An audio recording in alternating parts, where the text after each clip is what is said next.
Nosso tema hoje é por que a maioria dos crentes, ou os crentes de hoje, preferem o pré-tribulacionismo. Quando se fala em Apocalipse, quando se fala no anúncio do fim, quando se fala no que a Bíblia diz com relação ao fim do mundo, causa medo nas pessoas. Quando as pessoas leem acerca do que vai acontecer na grande tribulação, todos ficam com medo. E aí vem uma preferência, a questão do pré-tribulacionismo. A maioria diz assim: eu prefiro pré-tribulacionismo porque a igreja não vai sofrer. Ora, querido, quem foi que disse que a igreja vai sofrer? Existem alguns, de fato, que vão passar por uma prova, mas a igreja ela vai ser preservada.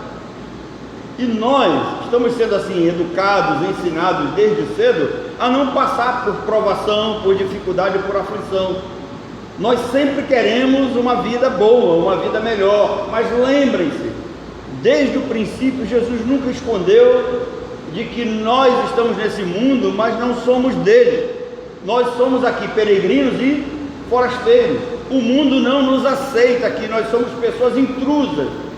Quando Jesus diz que nós não somos desse mundo, para vocês terem uma ideia, é como se fôssemos ETs espirituais. O mundo não nos aceita, o mundo nos odeia. E por causa disso Jesus alertou os seus discípulos desde o início: no mundo tereis o quê? Aflição. E aflição significa o quê? Tribulação. Então, tribulação sempre tivemos, tribulação sempre passamos, tribulação sempre veio sobre a vida do povo de Deus, a começar com Israel. Então vamos lá, porque as pessoas preferem o pré-tribulacionismo. Faça isso. Olha só, a resposta é simples: ninguém gosta de prova, de sofrimento e de aflição. Ninguém gosta de ser provado, ninguém gosta de passar por dificuldade. O problema é que esse terrível evento está o quê? Está predestinado por Deus e vai acontecer. As pessoas não gostam também dessa palavra predestinação, que mexe com o ego humano. Mas, irmãos, a grande tribulação está predestinado para acontecer. Ninguém vai poder mudar.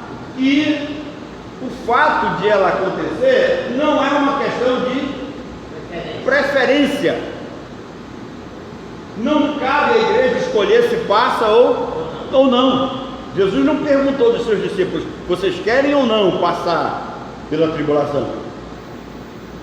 E olhem que todos os discípulos passaram por aflição e tribulação. Aos crentes cabe o quê? Estudar a Bíblia, entender e aceitar os decretos do autor divino. Deus tem seus planos, Deus tem seus decretos, e só para que vocês tenham uma ideia, tá? A grande maioria da população pensa que Deus está escrevendo a história a cada dia. Na realidade não, essa história já foi escrita antes da fundação do mundo, determinada no Santo Conselho da Trindade. As pessoas não entendem isso. Então não é uma questão de preferência. A tribulação não é uma questão de gosto, é uma questão da vontade de Deus. Ela está predestinada, ela vai acontecer. Os pré-tribulacionistas usam Apocalipse 12, 13 para afirmar que Israel é quem passará pela grande tribulação. Então, quando você pega um pré-tribulacionista, a primeira coisa que ele diz: não, quem vai passar pela tribulação é Israel. Vamos ver se é isso mesmo que a Bíblia diz. Quando eles afirmam isso, eles usam o texto de Apocalipse 12, 13, que diz: quando, pois, o dragão se viu atirado para a terra, perseguiu a mulher que dera à luz ao filho varão. Ao estudar Apocalipse, precisamos observar o quê? O simbolismo, as figuras, a ordem dos fatos e a sequência dos acontecimentos. Não estão em ordem. Não estão em ordem. O texto de Lucas que nós lemos, se os irmãos ficarem bem atentos, os irmãos vão prestar atenção no seguinte: quando diz que haverá os sinais no céu e veremos o Filho do Homem vindo sobre as nuvens, veremos é uma força de expressão como igreja, porque certamente nós não vamos estar aqui, Eu vejo sempre os pregadores dizendo que a vinda de Jesus está às portas. Não está não, irmão. Tem tanta coisa para acontecer ainda e vai demorar. Não vai ser agora. Mas quando se fala dos sinais, e Lucas diz que os olhos veriam o Filho do Homem vindo nas nuvens com poder e grande glória, isso está aqui em Lucas 21, a partir do verso 25, é a mesma narrativa de Daniel, capítulo 7, versículo 13. É a mesma narrativa. Então, não existe uma grande tribulação falada por Daniel e outra falada por Jesus. Não existe. Eles estavam falando da mesma coisa, do mesmo evento. Então, é preciso observar isso, a questão do simbolismo, a questão da ordem dos fatos, a sequência dos acontecimentos, que a Bíblia não coloca em ordem lógica, nem em ordem cronológica. As profecias, em determinados pontos, possuem interpretação polissêmica. O que é interpretação polissêmica? Ou seja, possuem múltipla interpretação. Algumas coisas que foram faladas aqui já aconteceram. Vão acontecer também outras coisas numa escala bem maior. Então, Apocalipse 12 fala do futuro, mas a sua interpretação começa no passado. Eu acho belíssimo quando as pessoas criam seus líderes, quando surgem pessoas querendo ensinar as Escrituras, mas ao mesmo tempo eu fico triste quando esses líderes, eles não têm a capacidade dada por Deus da interpretação do texto. Eles não têm um aperfeiçoamento na homilética, na exegese. São pessoas que não procuram se aprofundar nisso. Se você pegar a maioria dos pregadores e disser para eles: olha, o que você acha da interpretação polissêmica que acontece no Apocalipse? A maioria deles não vai saber nem o que é isso. Então, Apocalipse 12 fala de fato do futuro. Explica o que? O dragão perseguindo a mulher, que na interpretação do Apocalipse é Israel. Então, quando os pré-tribulacionistas dizem que Israel vai ser perseguido na grande tribulação, eles não estão errados não. O problema é eles retirarem a igreja, porque depois, no final, vocês vão ver quem é que vai estar na grande tribulação, texto por texto. Então, olha só, o tema central de Apocalipse 12 é o nascimento de Jesus no contexto da grande tribulação. Então, o que é uma interpretação polissêmica? Duvido que a maioria dos pregadores consigam entender isso, ou chegar a essa conclusão, ou perceber isso. Por quê? Porque Apocalipse 12 de fato está falando do futuro, da grande tribulação, do grande dragão que se levanta contra a mulher. E aí nós vimos que é o profeta Oséias que vai dizer que Israel simbolicamente é a esposa de Deus. Então a perseguição de fato é contra Israel, mas o tema também ali, intrínseco, é o nascimento de Jesus, e de uma forma diferente. Não é o nascimento de Jesus dentro daquela perspectiva dos evangelhos, eu diria aquela perspectiva romântica, belíssima, né? Da aparição dos anjos, do anúncio para com os pastores, a chegada dos magos, o anúncio glorioso da chegada do Messias, do Salvador. Aqui é diferente, mas o texto fala do nascimento de Jesus. Se não, vejamos, a interpretação começa em Gênesis 3:15. Porém, inimizade entre ti e entre a tua descendência e o seu descendente. Presta atenção, a interpretação de Apocalipse 12 começa lá em Gênesis 3:15, atravessa toda a história, chega nos evangelhos com o nascimento de Jesus, e o quadro ele é, vamos dizer assim, agravado quando chega em Apocalipse 12. Pode passar. O nascimento de Jesus foi marcado pela oposição e perseguição das forças do mal. O nascimento de Jesus foi marcado por isso. Observem, José e Maria tiveram que fugir. Houve a morte das criancinhas de 2 anos para baixo, pelo decreto de Herodes. Então é uma narrativa diferente dos evangelhos. Vejam a riqueza de informação no verso 5.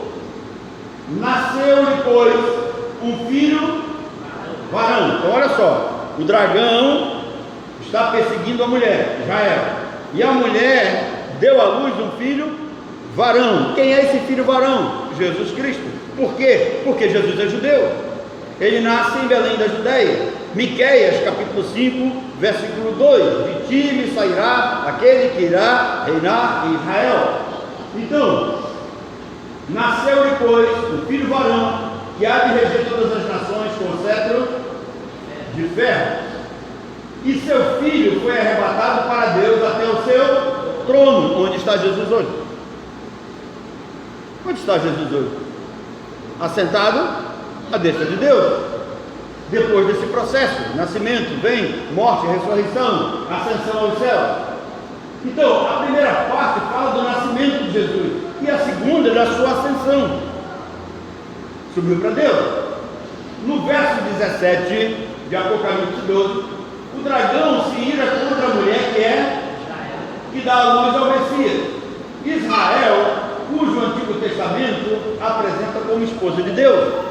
E no Novo Testamento, quem é a esposa do Cordeiro? A igreja. Então seria uma incoerência a esposa de Deus passar e a noiva do Cordeiro não. Passa. Então a mulher é Israel, que vai estar sim na grande tribulação. Então, os pré-tribulacionistas estão certos: Israel vai passar pela grande tribulação. Mas, entretanto, contudo, porém, o verso 17 diz: irou-se o dragão contra a mulher e foi pelejar com os restantes da sua descendência.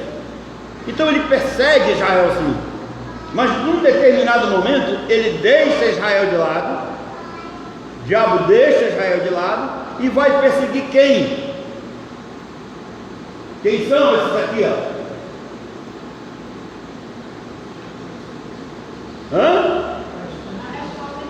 A resposta está embaixo, mas eu quero saber quem é. Porque ele muda o foco, ele tira Israel de cena e ele passa a perseguir os descendentes da mulher. Quem são os descendentes? Os descendentes do garoto, a igreja. Então olha só, aí quem são esses? O texto responde: os que guardam os mandamentos de Deus e têm o testemunho de Jesus Cristo. Pergunta: Israel tinha o testemunho de Jesus Cristo? Não. Hebreus capítulo 10, último versículo: todos eles morreram sem ver a concretização da promessa, sem ver o Messias. Nós não, nós vimos. Então, a igreja, Daniel viu o anticristo fazendo guerra e vencendo os santos. Alguém lê aí Daniel 7:21, por favor.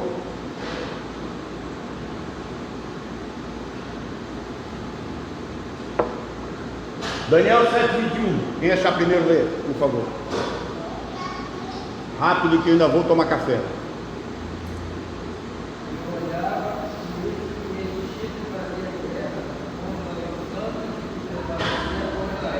Olha só, fazia guerra contra quem? Contra os santos. E prevalecia, os vencia. Então Daniel viu o anticristo fazendo guerra contra os santos. Ou seja, Daniel viu Israel e a igreja na grande tribulação. Estão os dois, tanto Israel quanto os crentes em Cristo, a igreja. Tá? O ancião de dias, capítulo 12, vem e faz justiça aos santos do Altíssimo. Isso está em Daniel 7:22, Apocalipse 14, 12, 13. Estes santos estarão na grande tribulação. Paulo confirma isso em 2 Tessalonicenses 2, de 1 a 3. Os crentes estarão lá. Paulo confirma. Verso 1 fala da segunda vinda de Cristo para o arrebatamento da igreja. No verso 3, Paulo diz que não acontecerá sem que primeiro venha a apostasia. E eu expliquei o que é apostasia. Antes que a grande tribulação seja instalada, antes da volta do Senhor, tem que primeiro acontecer a apostasia, que é o abandono de tudo que se chama Deus, que é a revolta de fato contra a pessoa de Deus, contra o seu povo, e é também marcado pelo esfriamento da igreja. Quando vocês verem as pessoas cada vez mais interessadas em buscar a Deus para obter bens, para obter algum tipo de benefício, quando vocês verem as pessoas servindo a Deus de modo relapso, quando vocês verem as coisas sendo feitas de forma relaxada, é porque a apostasia está se instalando. E depois da apostasia ainda vem um outro sinal muito forte, que é o aparecimento do anticristo. 1 Coríntios 15, 51 confirma isso. Paulo diz: eis que vos digo que um mistério, nem todos, mas transformados seremos todos. Quando nós seremos transformados? No arrebatamento. Não existe nenhuma outra possibilidade de qualquer crente ser transformado sem que não seja no arrebatamento. No verso 52, então 1 Coríntios 15, 51, no verso 52, Paulo diz que vai acontecer um abrir e fechar de olhos ao ressoar da última trombeta. Então é na última trombeta, e a última trombeta não acontece antes da grande tribulação. É um erro crasso, grosseiro do pré-tribulacionismo. A trombeta soará, os mortos ressuscitarão incorruptíveis e os vivos serão transformados. 1 Coríntios 15, Cristo volta na última trombeta, e as trombetas serão tocadas durante... Entenderam a incoerência? Como é que os pré-tribulacionistas afirmam que acontece o arrebatamento da igreja antes da grande tribulação, se a volta de Cristo, se o arrebatamento vai acontecer ao toque da última trombeta, que é a sétima trombeta, e essa sétima trombeta acontece dentro da grande tribulação, caminhando para o final. 2 Tessalonicenses 2:3, o arrebatamento só acontece após o aparecimento do anticristo. Apocalipse, capítulo 20, versículos de 4 a 6, na primeira ressurreição estarão os salvos que passarão pela grande tribulação. Um anjo forte apareceu a João em Apocalipse 10 e jurou: as profecias, os mistérios de Deus acontecerão no final da grande tribulação. Daniel também fala de um anjo poderoso, de um anjo forte, falando das mesmas coisas. Então aquilo que Daniel fala no Antigo Testamento é confirmado por Jesus e por João no Novo Testamento. A Bíblia, ela nos prepara para o fim. De que forma? E nos diz como passar pela grande tribulação. Preste atenção. Se a igreja não fosse passar pela grande tribulação, por que esses ensinamentos? Por que preparar o povo? Por que alertar o povo para isso? Se ninguém ia passar, não tinha necessidade de falar. Os textos eram para dizer: tomem cuidado, não precisa tomar cuidado, fiquem tranquilos, a igreja vai ser arrebatada antes, nada vai acontecer com vocês. Mas não é isso que a Bíblia diz. A Bíblia nos prepara para o fim. De que modo? Olha só, primeiro, ela identifica o anticristo e as bestas, identifica, para a gente saber quem são. E para que nós precisamos saber quem são? Para ficar atentos na hora de surgir. Segundo, diz para não aceitar o número da besta. Ora, se a igreja não fosse passar pela grande tribulação, para que aceitar o número da besta? Para que esse ensinamento? Para a gente não aceitar o número da besta? Se nós não vamos estar lá, então não precisa se preocupar com isso, ninguém vai receber o número. Diz para não adorar o quê? na imagem da besta. Mostra como fugir na grande tribulação. Nos manda vigiar, que significa que estejam o quê? Prontos e atentos para os sinais. Detalhe a volta de Cristo, afirmando que Deus guardará a sua igreja nesta hora. Presta atenção, guardar é uma coisa, tirar da terra é outra coisa. Israel foi guardado das pragas do Egito, não foi tirado da terra do Egito. E que os dias serão o quê? Abreviados. Por causa de quem? Por amor aos escolhidos. Escolhidos só de Israel? Não. Jesus fala de uma outra extremidade dos céus, nos 4 cantos da terra. Passa. É claro que nenhum de nós gostaria de passar por esta prova, assim como Jesus não queria passar pela cruz.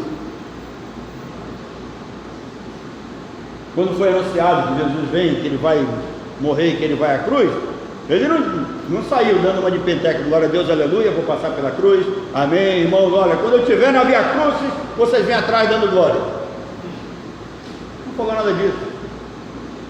Pelo contrário, ele vê aquelas mulheres chorando, ele chega com elas e diz, olha, não chorem por mim, chorem por vocês mesmos e pelos filhos de vocês. Jesus estava fazendo referência a quem? A isto que viria. Então, quem vai estar presente? Claro, Jesus não queria passar, nós também não queremos passar. Mas eu faço uma pergunta, quem não está passando por nenhuma aflição e dificuldade na vida aí? Quem vai passar? Quem vai estar presente? Primeiro, os judeus. 10 para o pré-tribulacionismo. Eles conseguiram acertar uma. Os judeus vão passar pela grande tribulação. Então vamos lá. Onde é que diz isso? Apocalipse 12, 13 e 15. E quando o dragão viu que fora lançado na terra, perseguiu a que dera a luz ao varão. Quem é a mulher? Israel. Outro grupo que vai estar na grande tribulação, gentios. Porque todas as nações beberam do vinho da ira da sua. Apocalipse 18, 3. A igreja e o dragão irou-se contra a mulher e foi fazer guerra ao remanescente da sua semente, os que guardam os mandamentos de Deus e têm o testemunho de Jesus Cristo. Apocalipse 12, 17.